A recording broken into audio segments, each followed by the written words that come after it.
My name is John Hamry. It's a real privilege to have all of you here today.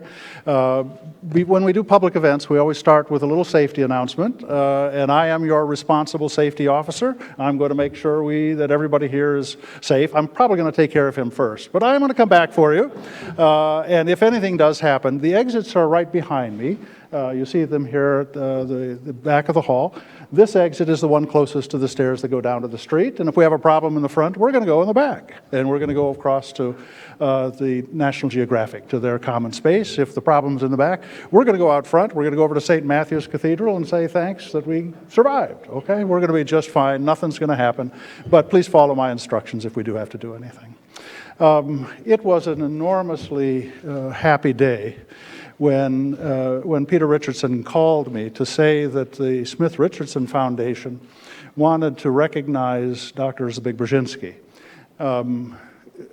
Dr. Brzezinski had been on the board of Smith Richardson, 20 years probably.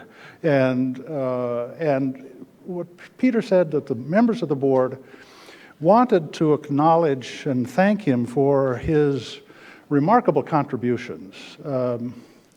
And said that he used a phrase that just struck with us, and it was that he always had strategic thinking with moral purpose. And it seemed to me that that became the embodiment of what we wanted to make this prize all about. And I'm so very grateful that you've given us this opportunity. I will say I think it's enormously well-deserved. My greatest joy at being here at CSIS is I have a chance to be around Dr. Brzezinski. I must tell you, he's a hard guy to work for, because he invariably has two questions. He said, what are you trying to do with this? And the second question is, do you think it will have any impact? Those are the two hardest questions that you ever pose to a think tank guy. Okay, so he's been so instrumental for me, and what we're going to do right now is I would like to invite Dr. Brzezinski to come up with a few words of reflection on this, and then we will make the presentation to Dr. Gates, and then I will take a very brief moment to introduce Dr. Gates to you. But Zbig, may I ask you to come to the podium at this time?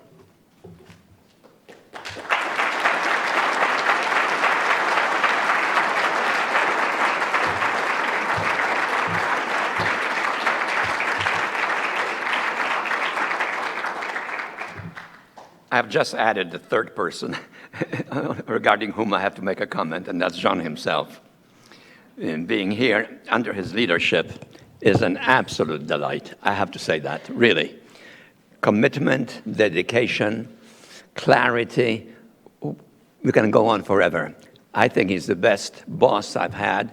I've had some important bosses in my life, but it's really been absolutely fabulous. But I was not authorized to speak on that subject, so I won't continue. However, I was authorized to say a few words regarding what has precipitated this event, and that's the Smith Richardson Foundation, and particularly its leadership, which out of the blue initiated this action to perpetuate, in a sense, the importance, the memory of my relationship with the Smith Richardson Foundation, but also with this institution. And it's been one of the best experiences of my life, and I particularly valued the relationship that I have had there with both Peter Richardson and also Marin. Very difficult, but even more difficult is what follows, Stremecki, because it's all letters that provide no special space for the continuum, Stremecki. I've known him for years. I've known Peter for years, and they are both instrumental in creating a process at the Smith Richardson Foundation, which brings to bear the best minds of this country in foreign affairs on ongoing works about foreign affairs, and applies very strict procedures, but also encouragement and critiques, and of course, last but by no means least, money to scholars who want to make further contributions and to innovate further. And we have a regular, we have had, I'm now past, I'm out. But when I was there, and before I was there, and I'm sure it'll continue after I was there, we've had a procedure which is as elaborate as the whole undertaking, namely examination of the argument, the proposition for action, the kind of consequences it might entail, and the sources, the academic standing, whatever you wish, is examined carefully before a decision is made on a large number of submissions, including older scholars, and then a special category of younger people who are selected because they may have special promises. And we were, the board, we were given the permission to cast 50 votes for anyone that we particularly liked. And this could be distributed if we had a wider choice. And I quickly figured out that if I want my choice to be made, I'm going to disregard the figure of 50 and not divide it, which all of the other colleagues in the board did. They divided their assignments. I would only nominate one person and give him 50, or her. And that made certain that my choice would be the final choice. And that worked for a while until I think Peter wisened up to it and informed the board that I was doing it. And everybody after that started doing the same. So I was stymied. But till then, everything was working perfectly. But that's not why I was gone shortly thereafter. It's the question of the calendar and years that made the choice of departure inevitable. In any case, it's a terribly important institution in American life. And I want to emphasize that because it combines stimulus, critique, analysis, examination, and frequently important visitors who would come to us and ruminate on the achievements of whatever they were engaged in or whatever community of effort they were part of. So it doesn't require too many words, and I've been restricted to 5 minutes anyway, to say why I was so loyal to that institution. I stayed with it for 20 years. It was very painful having to leave, but I knew the time had come for innovative forces to begin to take over.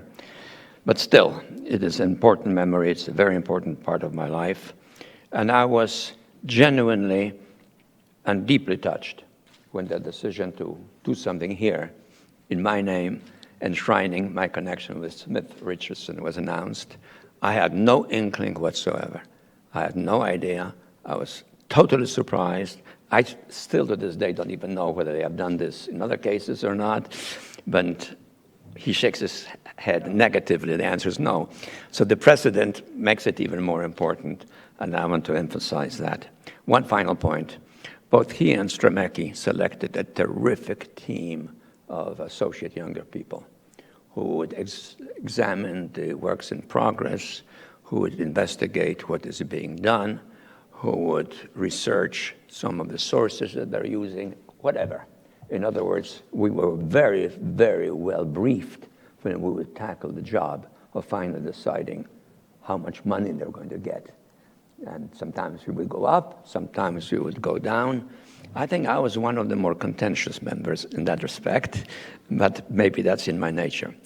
So that's all I'm going to say, except that this is a really wonderful occasion, and the juncture between your institution, Peter, and ours here, I think is very felicitous, because both institutions are very much committed to doing what we can to enhance the security of America in a very, very turbulent world, which I increasingly fear may be entering now, a phase that's going to be very ominous for much of humanity for a number of years to come. And a great deal depends on how well the United States can handle that. And maybe that is a good way to stop and to transit to our guest. And if you permit me, I just want to make one comment about him, which speaks for itself. Where is he? Oh, he's right here. We knew each other well because he worked for President Carter initially, assigned there from or moved over there temporarily from the agency. He then became my special assistant. I'll always remember the night we flew on the presidential plane to Cairo on an urgent basis to try to prevent President Sadat from scuttling the Camp David agreement. And I think we succeeded, actually. But I also want to say that if you look at his career in the White House, he was working for a Democratic president. He then, later on, somehow or other, became the head of the CIA for a Republican president. Then he became a Secretary of Defense for a Republican president. And then he became a Secretary of Defense again under a Democratic president. That tells you something about him. Maybe it tells us something about his future. Thank you. Thank you very much. Stay here for a second.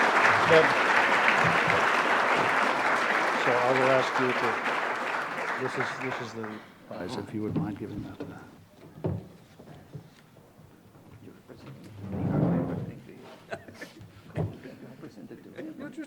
You can't wear it. Who keeps it? He does it. And his name is engraved in the back. We have been friends for a long, long time. Good luck.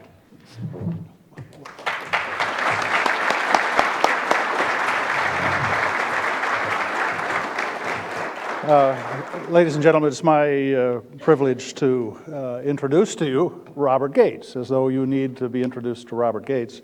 We're enormously proud that the selection committee decided he should be the inaugural recipient of the Brzezinski Prize. There are lots of ways in which you could introduce this man, and I'm going to use a rather unusual one. As you may know or may not know, Secretary Gates is also the president of the American Boy Scouts. And it's because he was a Boy Scout. Now, if those of you in Washington, whenever you hear somebody make that expression, oh, he's a Boy Scout, it usually has a connotation of kind of condescension, as though somehow he's a little bit naive, somehow, a little brittle, and he's just a Boy Scout. Well, let me just read to you what Boy Scouts commit themselves to, and this is called the law of the Boy Scout. By the way, these adjectives, keep in mind and ask yourself how many presidential candidates would qualify, okay? The Boy Scout law: a scout is trustworthy, loyal, helpful, friendly, courteous, kind, obedient, cheerful, thrifty, brave, clean, and reverent. Now that you don't have anybody to vote for, we're going to nominate Robert Gates to, at least tonight, be the president of our party. Would you please welcome Bob Gates?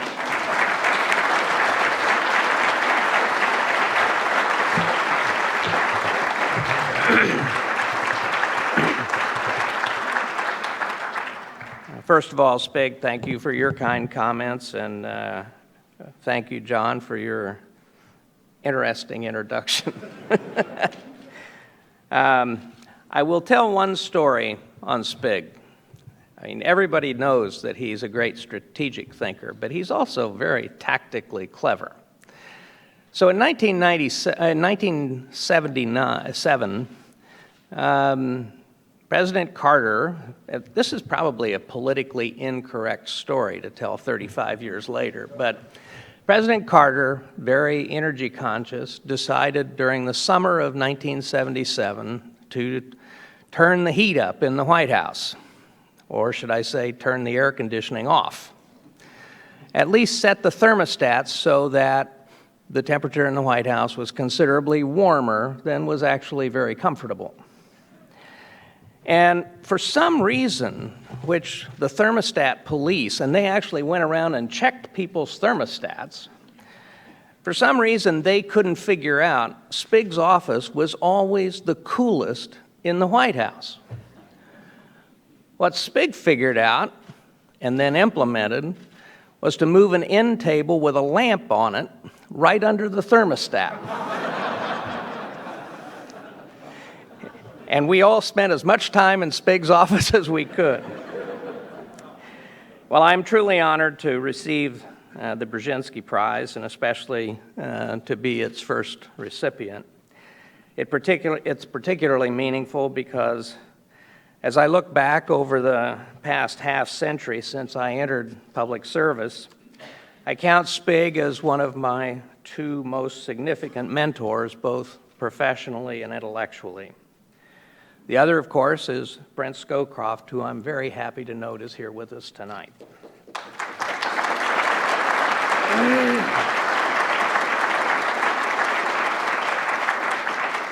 Although I do have to tell you, it's a little intimidating to talk, even after all these years, to talk about international strategy in front of two such wise men, both former bosses. The prize description stipulates that it is to be given for strategic thinking with a moral purpose. And so for the next few minutes, in that vein, I would like to offer a realist's view of America's role in promoting democracy and human rights abroad.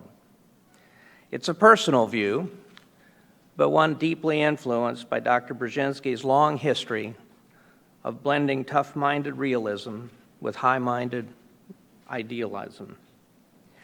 We Americans have long wrestled with the appropriate role this country should play in advancing freedom and democracy in the world. It was a source of friction throughout the entire Cold War, and it has been a source of controversy since the end of the Cold War, most notably in President George W. Bush's freedom agenda, specifically in Iraq and Afghanistan, but also in President Barack Obama's response to the Arab Spring and subsequent events in the Middle East. In truth, whether and how to promote freedom abroad has been a persistent question throughout our history. How should we incorporate America's democratic ideals and aspirations into our relations with the rest of the world? And in particular, whether and when to try and change the way other countries govern themselves. Should America's mission be to intervene, to make the world safe for democracy, as Woodrow Wilson said? Or in the words of John Quincy Adams, should America stand aside, the well-wisher of freedom and independence of all, but the champion and vindicator only of our own? At the risk of introducing historical context and strategic substance into a current political environment notably lacking in both, I'd like to briefly examine this fundamental issue in the hope of helping inform difficult policy choices facing the United States today. The first time I retired from government, in 1993, it seemed that the success and spread of democracy was inexorable. With the collapse of the Soviet Union, the evolution of political systems had reached, in the words of Francis Fukuyama, the end of history. But the relative calm in the immediate aftermath of the Cold War, apart from the Balkans, served only to mask looming new threats: ethnic conflict, new genocides, the danger of proliferation of weapons of mass destruction, the fragility of newly won political freedoms in the former Soviet Union, the enduring strength and resilience of authoritarian governments, a resurgence of nationalism and nativism, and above all, a new, more formidable and more malignant form of terrorism embraced by Islamic extremists. These threats, combined with Russia's behavior in recent years, China's growing assertiveness, a still very worrisome Iran, and in particular the wars in Iraq and Afghanistan and the prospect for long-term conflict and chaos in the Middle East, once again have people talking about the competing impulses in U.S. foreign policy: realism versus idealism, freedom versus security, values versus interests.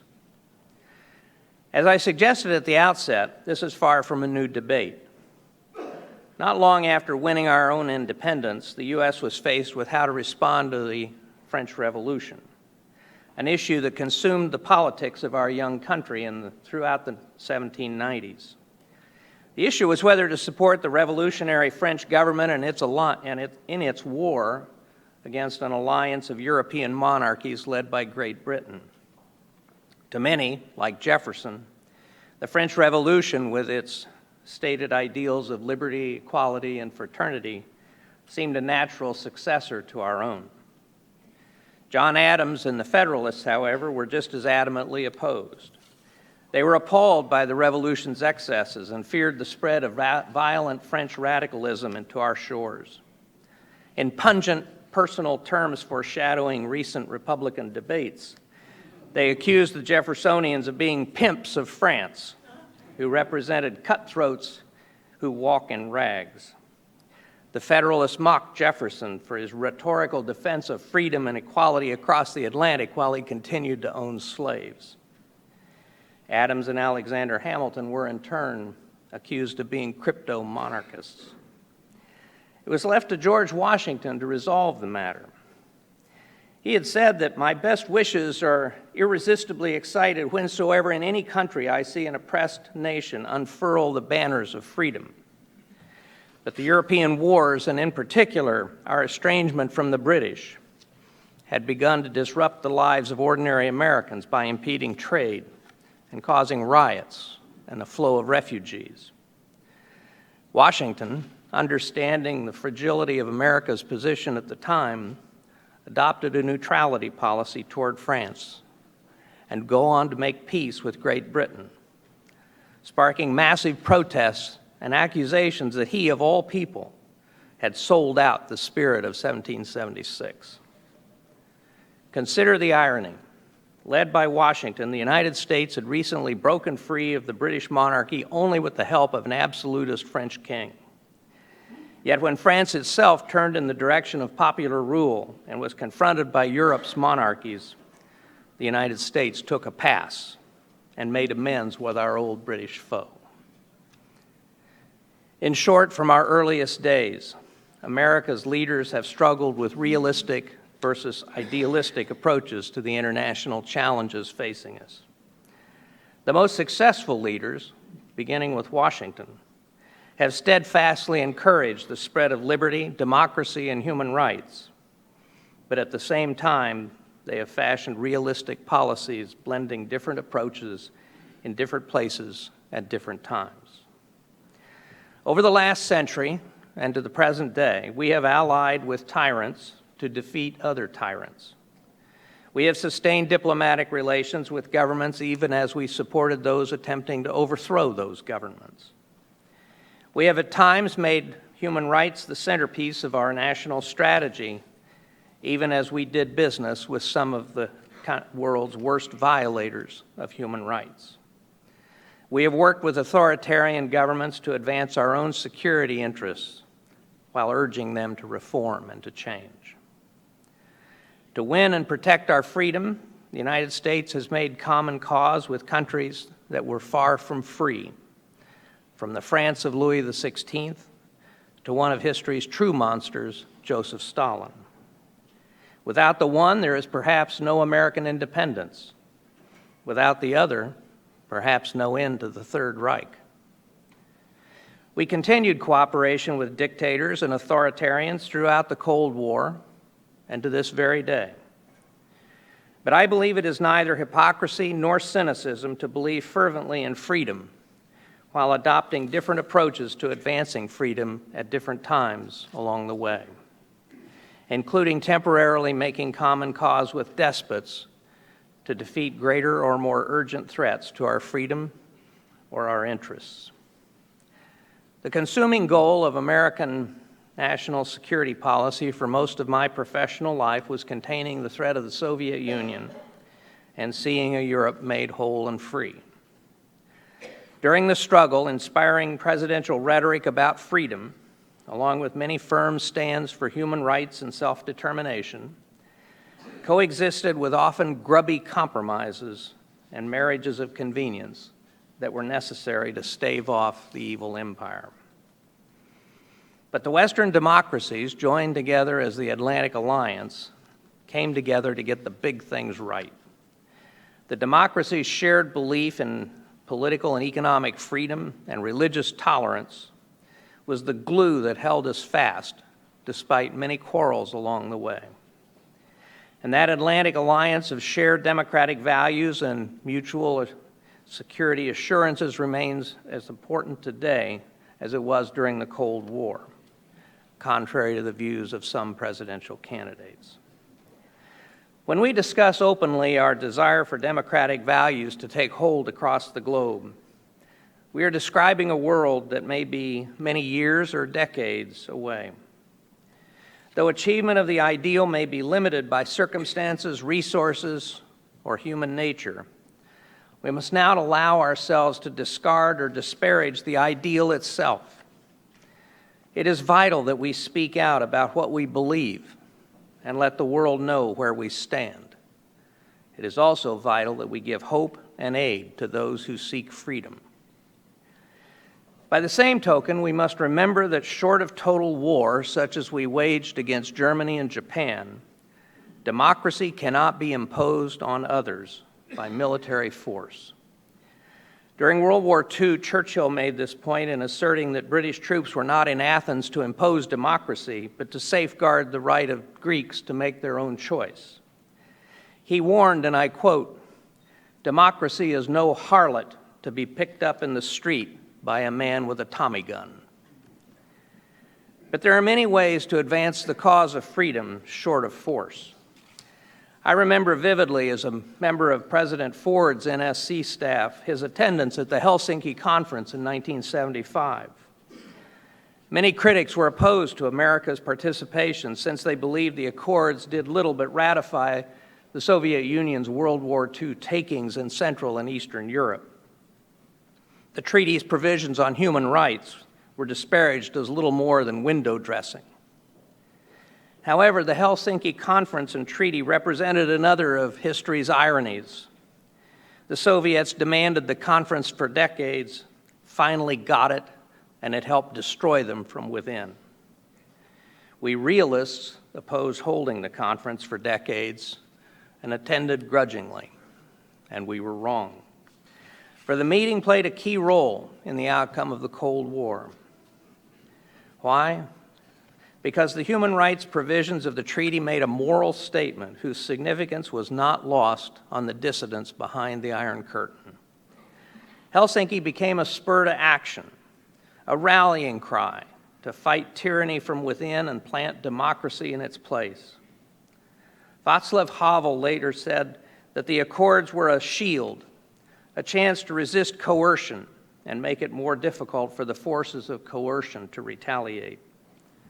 And Lech Walesa called the treaty a turning point on the road to change in Gdansk. President Carter's and Zbigniew Brzezinski's subsequent promotion of the spirit of Helsinki, their elevation of human rights, both broadly and specifically, as in the case of Andrei Sakharov, for the first time in the Cold War, denied the Soviet Union the respect and legitimacy it so craved. And Ronald Reagan's muscular words combined with his muscular defense policies further hastened the implosion of the Soviet system. Did the policies of these three very different presidents reflect hard-edged realism or lofty idealism? Both, actually. Were those policies implemented to defend our interests or to spread our democratic values?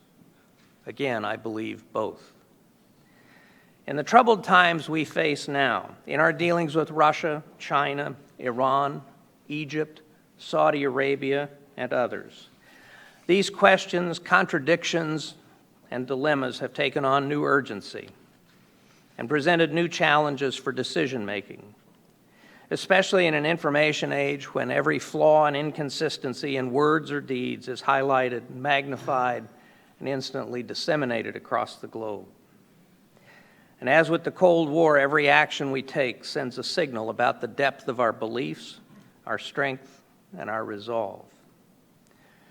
Americans have never been a patient people. And today, as we look at the chaos in the Middle East, at Russia, China, Iran, Iraq, Afghanistan, and elsewhere, and we wonder whether there will ever be progress toward more open societies, respect for human and political rights, and religious tolerance. Some urge that America turn its back on all these difficult problems and focus only on our own country. This would, I believe, be contrary to both our interests and our values. The eminent French historian Hélène Carrère-Doncas wrote in 1992, "Reforms, when they go against the political traditions of the centuries, cannot be imposed in a hurry merely by enshrining them in the law. It takes time, and generally they are accompanied by violence." She went on, "Reforms that challenge centuries of social relations based on the exclusion of the majority of society from the political process are too profound to be readily accepted by those who have to pay the price of reform, even if they are seen to be indispensable. Reforms need time to develop. It is this time that reformers have too often lacked." She was writing about Russia, but I think her observations apply far more broadly. For 70 years, from Germany and Japan to South Korea, the Philippines, the Balkans, and yes, Iraq and Afghanistan and elsewhere, America and its allies have tried to provide reformers, those who seek a free and democratic society, with time for their efforts to take hold. We must be realists and recognize that their success in the institutions that underpin an enduring free society can only take root over time. We must be patient, but also persistent. It is our country's tragedy and our glory that the tender shoots of freedom around the world for so long have been so often nourished with American blood. The effort to promote and spread liberty both manifests our ideals and protects our interests. In making the world safe for democracy, we are also the champion and vindicator of our own. In reality, the sentiments of Woodrow Wilson and John Quincy Adams must coexist. Through more than 2 centuries, the United States has made its share of mistakes. From time to time, we have strayed from our values and our ideals. Yet what we share with our democratic allies is a belief that the propagation of freedom is worth our enduring labors and sacrifices, reflecting both our ideals and our interests. This is strategic thinking with a moral purpose, as espoused for so long by the man for whom this prize has been named, Zbigniew Brzezinski. Thank you again for this honor.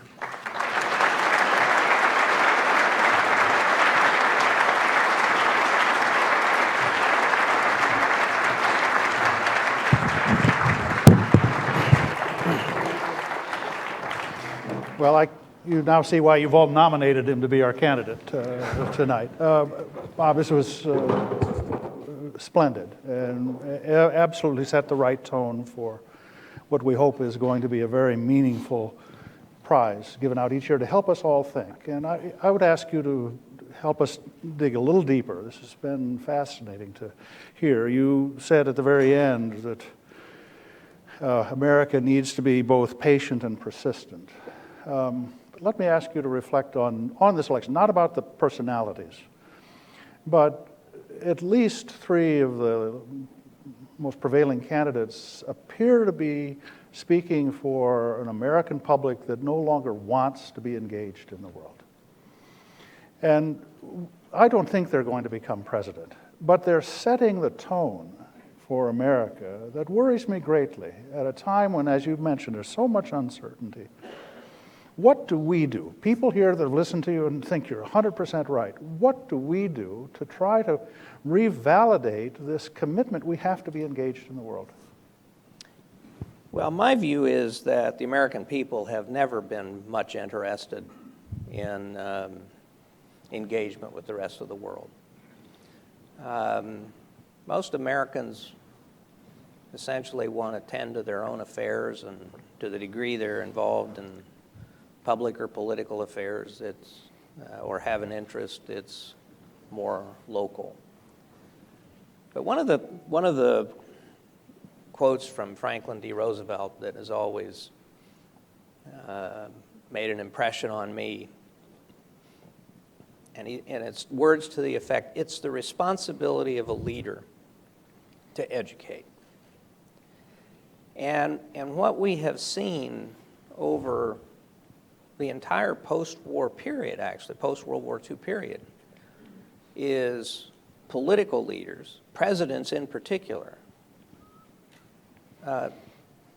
trying to educate the American people about why the rest of the world matters to us, why protected by our two oceans, which mean a little less in the age of terrorism and intercontinental ballistic missiles, but nonetheless have protected us for so long, why it matters. And I think that what we have lost, what we have not had for a while, is presidents who try patiently to educate other political leaders as well as the American people on why they need to be engaged.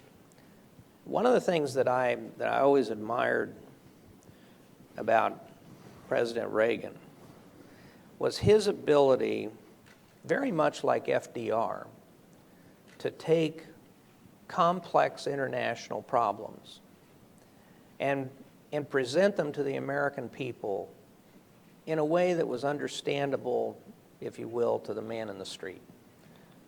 To take all these complexities and boil them down in a way that I don't think that most Americans are ever going to say, you know, foreign aid is a really great idea, or having troops overseas is really a great idea. But if you can get most people to say, okay, well, I kind of understand why they're there, then I think that's a huge achievement. And I think this has been one of the many failures of our political class, of our elected leaders, to help Americans understand why engagement is important, why being in these places is important. And it's not just important in terms of jobs or trade or the economy, but it's important in terms of our enduring interests and who we are as a country. Secretary, you obviously, having been Secretary of Defense, you're head of the CIA before that, you've spent much of your lifetime around authoritarian governments that have the capacity through propaganda to shape an image. These countries seem now to be learning how to use social media more effectively than democracies. Democracies struggle because we have to meet the test of, the government has to meet the test, is it true? And authoritarian democracy, or authoritarian governments don't have to do that. These illiberal states don't have to. Can we compete against these countries with these modern tools that they have? They seem to be mastering it. Well, they've mastered it because we've walked off the field. After the end of the Cold War, we dismantled this amazing apparatus we had for communicating our values and what democracy and freedom were all about around the world. I can't tell you how many people, I remember meeting one Pakistani general who told me he learned how to speak English in a USIA library in Karachi. And then he went on, he kind of smiled, he said it was the only air-conditioned building in town. But I mean, just think back, looking around the audience, there are some people around here who have some gray hair. Think back to the USIA of Edward R. Murrow and people like that. We had a worldwide communications network. We had VOA, we had Radio Liberty, Radio Free Europe. CIA smuggled millions of documents, millions of books, including miniaturized versions of the Gulag Archipelago into the Soviet Union and Eastern Europe. I mean, we had a Wurlitzer of public diplomacy, if you will. And in the wake of the Cold War, we shrank that to a corner of the State Department. And I remember coming into government in late 2006, and I was in an early meeting, and we were dealing with all of the social media coming out of bin Laden and company. And I said, how is it that a country that invented public relations is being out-communicated by a guy in a cave? And the reality, John, is that in all of those publications and broadcasts and telecasts and cassettes and everything that we did during the Cold War, telling the truth was an asset for us.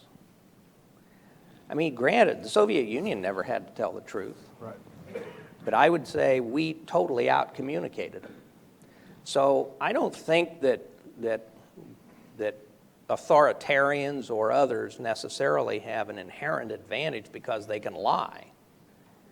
Their advantage is because we don't play. And we haven't devoted the resources that are necessary to countering the message of authoritarians or terrorists or others adequately. And so, I always thought during the Cold War that our propaganda program, if you will, was really easy because all we had to do was tell the truth. All we had to do was tell the Soviet people in the Soviet Union, what they knew to be true because they saw it every day. But we validated it. And as time went along and as television signals got stronger and we got smarter about how to communicate things, the more access people in the Soviet Union, and particularly in the Baltic states and in Eastern Europe, the more they got television signals from Scandinavia and West Germany and elsewhere, showing the contrast between how they lived and how those in these authoritarian countries lived, the case made itself. So it's a long answer, but I think the answer is not that they have an advantage because they can say anything they want. Their advantage is that we've picked up our football and gone home. That of course, I completely agree with you, but that of course was at a time when there was a fairly profound consensus in America that we faced an existential threat. It seems now that we're confused about the world that we're facing. How would you characterize kind of a transcending message that America could embrace, that politicians could, as you say, lead and get Americans to adopt? Well, I think that there are a couple of aspects to it. The first is simply by talking about how interconnected the world is. I remember when we were talking about some of these trade issues, and in both the Bush and Obama administrations. And I would say, why don't you guys just gather some data from towns in every state on the companies that are in those towns and who their customers are? Because the data, I was confident, would show that throughout America, a hell of a lot of jobs depended on our exports, on trade, on imports to help make our exports and our products and then send them back overseas. I always joke, so if I have a foreign car that was assembled in Alabama and which has 60% content from Canada and the United States, is that more domestic content than a Ford that is assembled in Mexico? And the problem is, the politicians don't talk about this kind of stuff. So partly it's presenting actually some facts in the debate. I realize that would be extraordinary in the current political environment. And we clearly have a couple of candidates for whom facts don't matter. But the reality is, I think part of the message is trying to get the message out about the reality of American interconnectedness. I mean, we have 900,000 international students going to college in the United States today. Most of them from China, India, and South Korea. And we have huge numbers of students in America studying abroad. I'm chancellor of the College of William & Mary. Like 75% of every graduating senior at William & Mary has an international experience in their college career. And so it's not, but it's beyond the economic. It also gets to America's place in the world and the importance of our leadership and why that leadership has been important and continues to be important. But that requires actually a thoughtful speech and a thoughtful presentation to people on a continuing basis.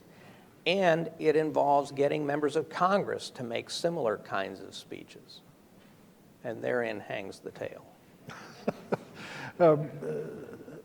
Secretary, we seem to have drifted into a rather simple-minded frame of reference about who's a good guy and who's a bad guy if they have an election. You elaborated, we had a much more complicated world. We had to discern where was it going. But it seems in recent years, if somebody has an election, they're good guys. If they didn't have an election, they're bad guys. It's easy, but it seems to mislead us. How do you reflect on that? Well, as Svig and Brent would readily acknowledge, I mean, the Soviet Union had elections all the time. Big turnout. Most authoritarian governments have elections all the time. Elections are not synonymous with democracy or freedom. Both democracy and freedom depend on institutions. They depend on a civil society, on a rule of law. And those kinds of institutions take time to build. This, I think, was one of the misconceptions, if you will, of trying to create Western-style democracies in Iraq and Afghanistan. These things take, it's as in my remarks, these things take time. And the best thing the United States can do, I mean, one of the experiences that we had during the Cold War and subsequently, authoritarian governments have evolved to become democratic governments. South Korea and the Philippines are two very good examples. There were no examples of a communist government becoming a democratic government. So what the United States, it seems to me, needs to press for is reform, evolutionary reform, particularly among the countries that are important to us, that are not already democracies. But we risk a lot when we try to revolutionize them, and when we say to their leaders, "You must go." I mean, it's very public information that several of us strongly objected to the approach in this administration to force Mubarak to leave overnight. It sent the message to every ally that even if you've been a friend of the United States for 30 years, if you get demonstrations in your capital, we'll throw you under the bus too.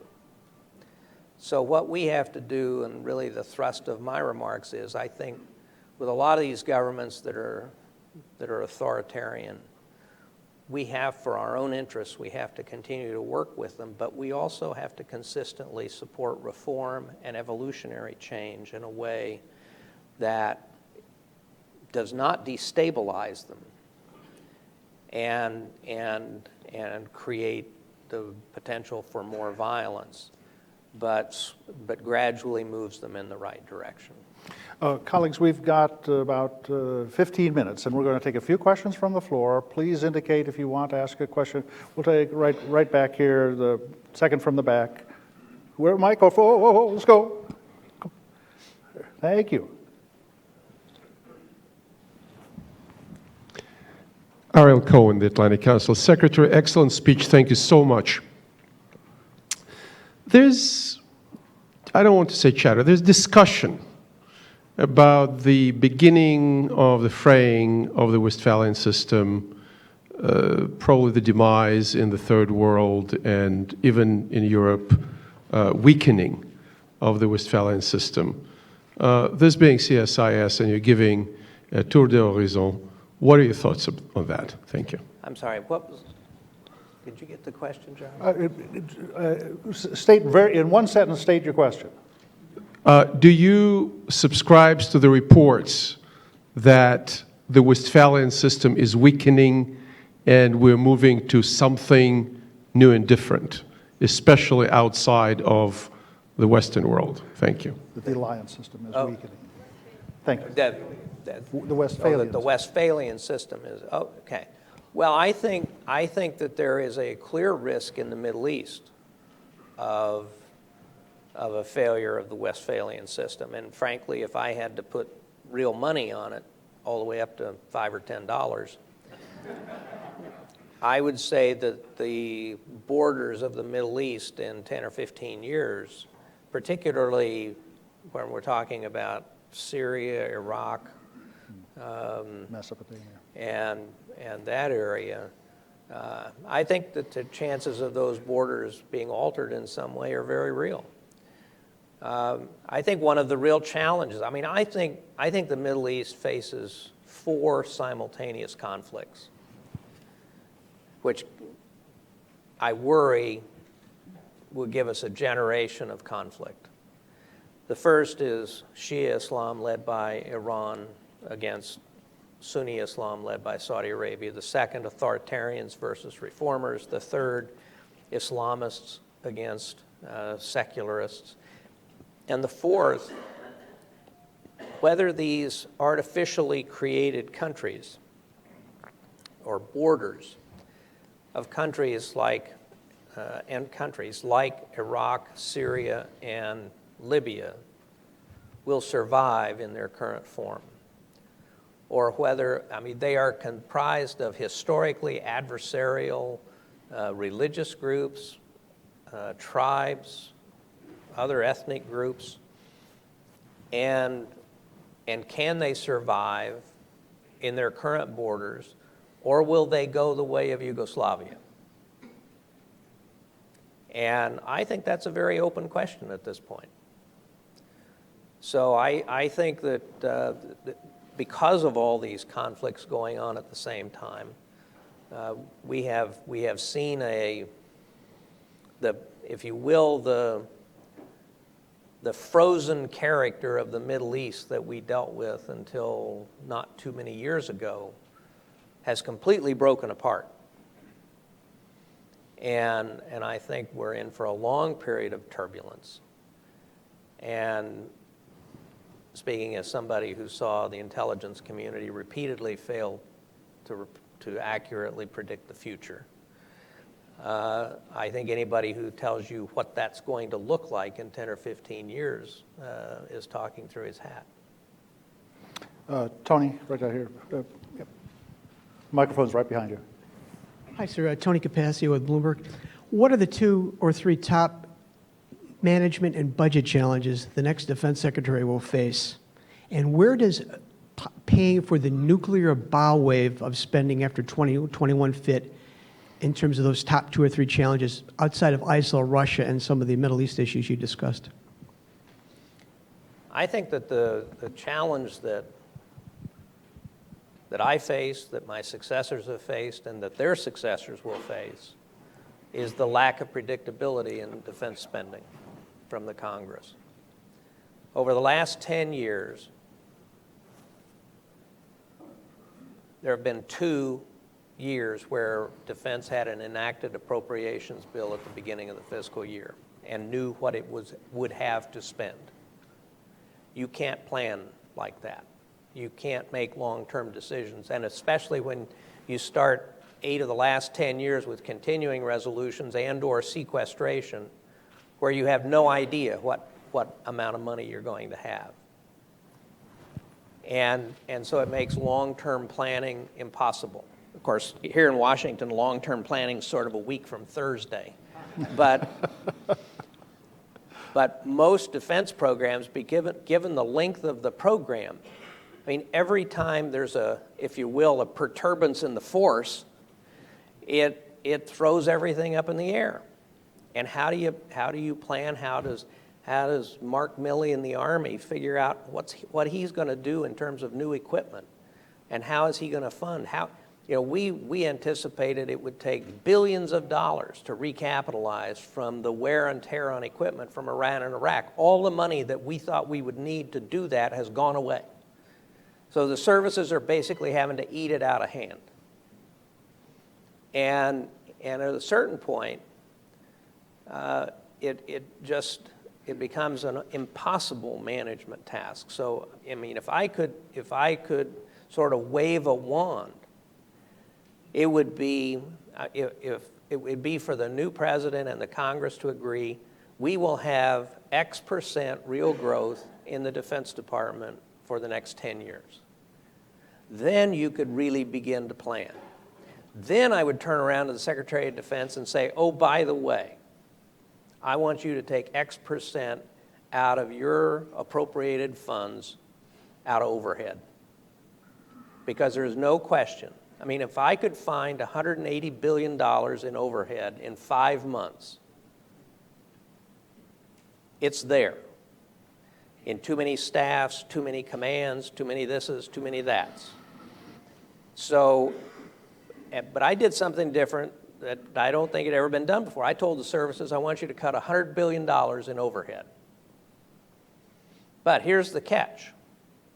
If you accomplish that, and then come back to me with proposals on how you would spend that money to reinvest in military capabilities, troops, equipment, so on, I'll give you the money back. But you got to cut it first. So I guess, Tony, first of all, it's the unpredictability that's the biggest problem. So there needs to be some long-term agreement on here's what we're going to spend on defense, absent a major war, to invest in our future capabilities. And then the Defense Department has to be tasked with figuring out ways to carve down the overhead. Oda, I'm going to give you the last question. We had a microphone right down in front of the green tie. Thank you. Secretary Gates, you worked for two giants, Zbig and Brent. What lessons have you learned from their wisdom, from their management style and their thinking? Well, the first thing I learned was the value of a small staff. A lesson that could be relearned today. Amen. The staff today the National Security Council staff is roughly 10 times the size it was under Zbig and Brent. 400. And when you got that many people, they're not doing the right things. But I think more importantly, the lesson, first of all, is having someone at the president's elbow who is steeped in history and experience and can put things in context, can help the president understand the broader aspects of what's going on in a given situation. And if he can't do it, make sure the president hears from experts who can. I think another thing that they both taught me was the importance of the National Security Advisor creating opportunities for the president to learn from other people. And then it was the process of the NSC that they ran, of the integration of diplomacy, development, defense, intelligence, getting that all together and integrated in a way that presents the president with a comprehensive approach to dealing with international problems. And then I guess the final thing I would say is making sure that the process keeps moving along, that things don't get stuck in the bureaucracy or in the White House in order to serve the president the best. And then I guess the final thing is They both were non-political, and they were both interested in defending the presidency. They cared about the role of the president in America and in the world, and they looked for ways to strengthen it, and they looked for ways to protect the president, including from bad advice. Every word was precious, and we are at the end of the hour. I want a few of you to have a chance to come up and greet Secretary Gates and, of course, congratulate Dr. Brzezinski. I think this was a presentation worthy of the prize, and I would say, let's say thank you.